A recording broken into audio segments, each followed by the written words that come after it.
Welcome to this lesson on solving linear equations. Today we will cover all you need to know to solve these type of equations.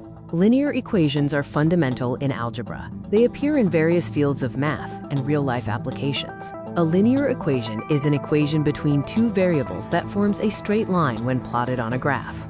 Examples of linear equations include y equals 2x plus 3. The key parts are variables and coefficients. We start with simple one-step equations that require only one operation to solve.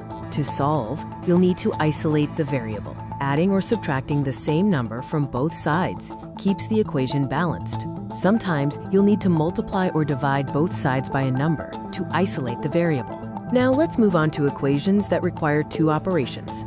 First, address any addition or subtraction. Then, address multiplication or division. The goal is to isolate the variable on one side of the equation by performing the inverse operation. Use the distributive property to remove parentheses. This means multiplying the outside number by each term inside. If the two numbers outside of the bracket have a common factor, you can divide both sides by the number outside of the bracket. Check your answer to make sure it makes sense.